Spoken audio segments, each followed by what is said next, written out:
Vrasja me thike 15 vjeçarit Erion Bobës në Durrës ka tronditur bashkëmoshatarët e tij. Këtë të diel një grup të rinj kanë protestuar në qendër të qytetit të Bulqizës, të cilët kërkuan drejtësi për vrasjen e Erionit dhe më shumë siguri për fëmijët në shkolla dhe jo vetëm. Duke kujtuar edhe vdekjen e Martin Canit nga bashkëmoshatari i tij, ata bëjnë përgjegjës institucionet se kanë dështuar për të garantuar siguri dhe për të parandaluar ngjarje të tilla.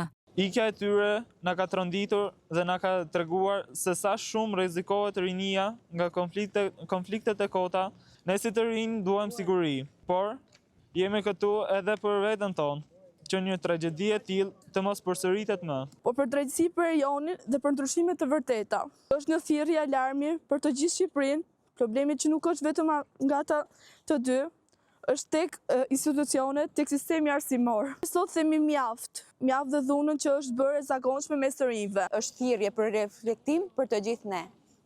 Nesër mund të jetë shumë vonë. Sa po të thuash se të gjithë konfliktet ndodhin fillimisht në shkollë. Edhe rrjetet sociale janë bërë një problem shumë i madh për të rinjtë e sotshëm.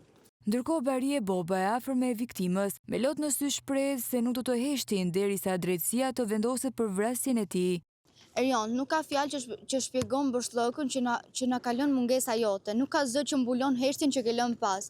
Nuk ka njeri që dridhet kur mendon se jeta jote u pra aty ku duhet të fillonte. Ti ishe një fëmijë që duhet të rritë i qetë, i sigurt i mbrojtur. Duhet të ishe i lumtur, por ti humbe përpara se bota të njihte.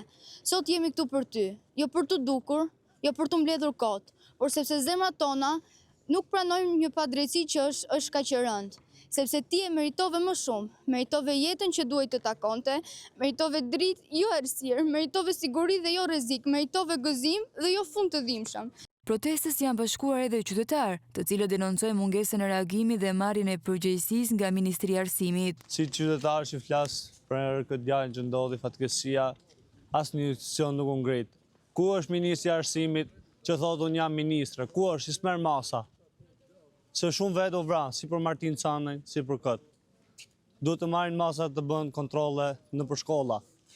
Se fëmijë nuk e di në prindje se çfarë ma. Edhe si fëmijë, duhet të japë edukimin. Erion Boba u qollua disa herë me thik nga 14 vjeçari, i cili si pasojë e plagëve ndroi jetë 10 ditë pas ngjarjes. Konflikti midis tyre dyshohej se pati si shkak debatet në rrjetet sociale.